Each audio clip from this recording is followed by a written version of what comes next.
Olá, amigos e amigas aqui do canal. Eu sou o professor Edgares Manioto, filósofo, e vamos a mais uma análise política. Pessoal, o cenário político para as eleições presidenciais de 2026 começa a desenhar movimentos curiosos, conflitos políticos e pré-candidaturas inusitadas. Entre os nomes que tentam ocupar espaço no debate nacional, destacam-se três figuras bastante distintas: Aécio Neves, Aldo Rebelo e Joaquim Barbosa. Cada um representa trajetórias políticas diferentes, assim como tentativas de diferentes grupos políticos em ocupar lugar em um cenário dominado por Lula e o PT à esquerda e pelos bolsonaristas à direita. Recentemente, Aécio Neves tentou articular o nome de Ciro Gomes como possível pré-candidato à presidência da República, logo após o presidenciável retornar ao ninho tucano depois de sair do PDT, e até aventar abandonar a política. Ciro, nos anos 90, então filiado ao PSDB, foi inclusive ministro de FHC, mas após algumas semanas de indefinição, Ciro preferiu concentrar seus esforços na disputa pelo governo do Ceará, onde possui chances reais de vitória, evitando uma nova aventura presidencial. Atualmente é pré-candidato ao Palácio da Abolição. Lembramos que na última eleição, em 2022, Ciro obteve seu pior desempenho em todas as suas tentativas de chegar ao Planalto. Hoje, com uma pré-candidatura com destaque à questão da segurança pública lá no Ceará, Ciro pode cogitar que a melhor estratégia é fazer um governo de destaque no Ceará para então tentar chegar à presidência em 2030, principalmente em um cenário onde Lula já não disputará e em que o bolsonarismo pode estar enfraquecido caso venha a perder a atual eleição. Diante disso, Aécio Neves começou a fazer um inesperado movimento, sua própria pré-candidatura ao Planalto. O ex-governador mineiro busca se apresentar como alternativa tanto ao petismo quanto ao bolsonarismo, aproveitando também o aparente enfraquecimento político de Flávio Bolsonaro como nome competitivo da oposição. Entretanto, o entusiasmo em torno de sua candidatura ainda parece limitado. Uma das poucas manifestações mais enfáticas veio de Roberto Freire, na rede social X, que defende publicamente a candidatura de Aécio como uma alternativa democrática de centro, lembrando que o Cidadania, partido de Freire, comprou em federação com o PSDB de Aécio. Enquanto isso, Aldo Rebelo enfrenta talvez o momento mais delicado de sua longa caminhada política. Pré-candidato pelo Democracia Cristã, Aldo pode acabar novamente preterido em favor de Joaquim Barbosa, repetindo uma situação semelhante à de 2018, quando Barbosa chegou a ser cotado pelo PSB para disputar a presidência. Na época, como agora, Rebelo também era cotado como presidenciável pelo mesmo partido, até que a escolha mudou para Joaquim Barbosa. Antigo quadro do PCdoB, Aldo Rebelo é um experiente político. Eu considero que enquanto estava no PCdoB, Aldo era um nacionalista de esquerda, assim como foram nomes da política brasileira como Leonel Brizola e João Goulart, entre tantos outros. Mas nos últimos anos, entretanto, aproximou-se de um discurso mais nacionalista e desenvolvimentista conservador, que identifica associado a figuras como Getúlio Vargas e Ernesto Geisel. Acredito que foi um erro estratégico Aldo Rebelo abandonar o PCdoB em 2017, justamente um ano antes do Partido Pátria Livre, legenda ligada ao nacionalismo de esquerda e liderada por João Goulart Filho, ser incorporado ao PCdoB.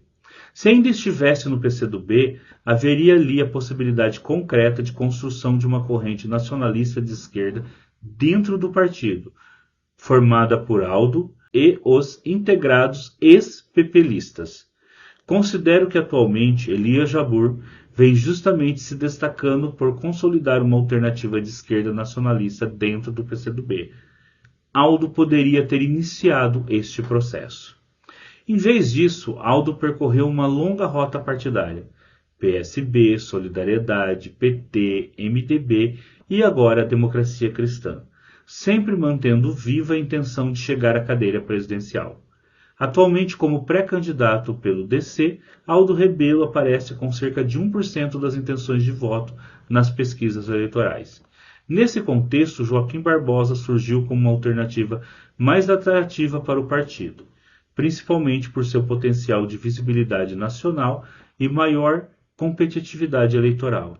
Mas suas intenções de votos não passaram de 2% na primeira pesquisa em que foi considerado.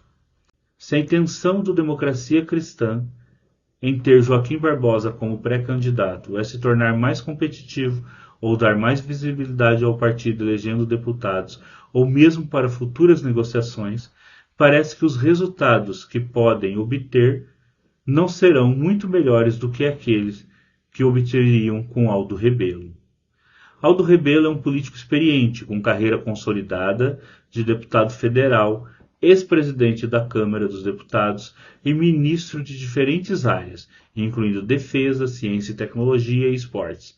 Escreveu um livro sobre a sua visão filosófica do desenvolvimento histórico e futuro do Brasil, O Quinto Movimento, e outro de ensaios sobre a Amazônia, ambos já resenhados por nós. O link está na descrição deste vídeo. A questão central, porém, é que competência técnica e experiência política não bastam para construir uma candidatura presidencial viável. Em um ambiente polarizado, dominado por estruturas partidárias robustas e forte presença digital, candidaturas alternativas enfrentam enormes dificuldades para se consolidar. Este é o caso da pré-candidatura de Aldo Rebelo. Já Joaquim Barbosa certamente teria tido grandes chances de chegar à presidência se tivesse concorrido em 2018 na esteira do lajavatismo e de ter sido alçado a herói nacional pela mídia após o julgamento do Mensalão. Não aproveitou o momento histórico que lhe era apresentado. O caso do Democracia Cristã também revela outro problema: a aparente ausência de identidade ideológica clara em suas pré-candidaturas à presidência da República. Ora apresenta como pré-candidato um nacionalista, conservador e desenvolvimentista como Aldo Rebelo, para em seguida aventar a pré-candidatura de um liberal como Joaquim Barbosa. O DC atualmente se movimenta para expulsar Aldo Rebelo após este e o presidente do partido entrarem em conflito. Rebelo, por sua vez, diz que é pré-candidato e que o candidato definitivo só poderá ser declarado após as convenções partidárias. Estas ocorrem entre 20 de julho e 5 de agosto em todos os partidos do Brasil. Legalmente ele está correto. É somente neste momento que oficialmente são escolhidos os candidatos à presidência da República. Mas fica a indagação. Mesmo que venha a ser indicado o candidato nas convenções, se não for expulso do DC antes, como Aldo, que apesar de ser muito conhecido em alguns círculos nacionalistas, mas não entre a população em geral, vai realizar uma campanha presidencial com reais chances de vitória em um partido pequeno, com poucos recursos e militantes se comparado a gigantes como o PL e o PT, e ainda por cima com rachas internos. É pouco provável que nessas condições possa se destacar em um cenário já hegemonizado por Lula e por Flávio Bolsonaro. É viver para ver, né, gente? Então, nós continuaremos a acompanhar aqui todo esse processo e na medida em que novas informações forem ocorrendo, a gente volta aqui para analisar no canal. Se você gostou desse vídeo, deixa o like, faça o comentário. Se você não é inscrito no canal, se inscreva, aperte o sininho para receber novos vídeos. Mais uma vez, lembrando, comente. A gente quer ver os comentários de vocês. Gostaram do vídeo? O que pensam desse processo político, de uma pré-candidatura do Aécio Neves? Vocês acham que Aldo Rebelo continua como pré-candidato? Ou será que Joaquim Barbosa vai ser realmente o pré-candidato? Deixa aí nos comentários. Tá? E se você quer colaborar aqui com o canal, na barra aí embaixo estava passando durante alguns momentos do vídeo o nosso Pix, ok? Sou o professor Edgar Manioto, filósofo, e a gente se vê no próximo vídeo aqui no canal. Também não deixe de acompanhar as nossas lives. Até!